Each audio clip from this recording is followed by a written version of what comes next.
আজকে গেছিলাম মাগুরার সেই ভাইরাল 200 রকমের চায়ের দোকানে। এটির দোকানের নাম পুরামাটির চায়ের আড্ডা। চলুন ভিডিওটা শুরু করা যাক। হ্যালো এভরিওয়ান, আসসালামু আলাইকুম। কেমন আছেন আপনারা সবাই? আশা করি আল্লাহ পাকের অশেষ রহমতে আপনারা সবাই ভালো আছেন। আলহামদুলিল্লাহ আমি অনেক ভালো আছি। গত কয়েকদিন ধরে ফেসবুকে ঢুকলেই শুধু দেখাচ্ছে মাগুরাতে পাওয়া যাচ্ছে 200 রকমের চা। এই 200 রকমের চা কেমন এবং কোন জায়গা পাওয়া যায় এটাই দেখতে আজকে আমি আর কাকা দুইজনে বেরিয়ে পড়লাম বাইক নিয়ে এই 200 রকমের চায়ের দোকানের খোঁজে। আমরা লোকেশন না জানার কারণে গুগল ম্যাপ সার্চ করে তারপরে সেই দোকানে পৌঁছাই। আমাদের টোটাল যেতে সময় লাগছে প্রায় 1 ঘন্টা, কিন্তু আপনারা যদি যেতে চান তাহলে অবশ্যই গাংনালিয়া কাইজলি আমতল হয়ে আসবেন, নাইলে আপনাদের অনেক ঘুরতে হতে পারে। আমরা যেমন ঘুরছি তেমন ঘুরতে গেলে আপনাদের জীবন শেষ। আর এটির অবস্থান আমতলি গার্মেন্টস এর সাথে। আর এখানে কত রকমের চা পাওয়া যায় আপনি না দেখলে বুঝতে পারবেন না। তবে এখানে সব থেকে চায়ের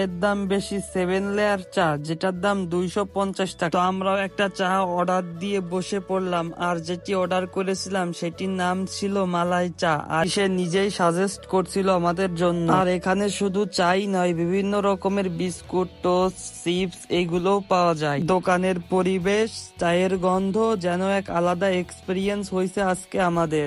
আর পুরো চায়ের প্রসেসটা তৈরি হবে আপনার চোখের সামনেই। আপনি দেখতে পারবেন কিভাবে কেমন করে তৈরি করতেছে এই সুস্বাদু চা। তার কাছে আরো অনেক রকমেরই চা রয়েছে যেগুলো এখনো মেনুতে অ্যাড করা হয় নাই। আর প্রতিটি চায়ের উপর দিয়েছিল গুঁড়া দুধ, হরলিক্স আর কাজু বাদাম, যেগুলো দেওয়ার কারণে চায়ের স্বাদ আরো যেন বেশি হয়েছিল ভালো।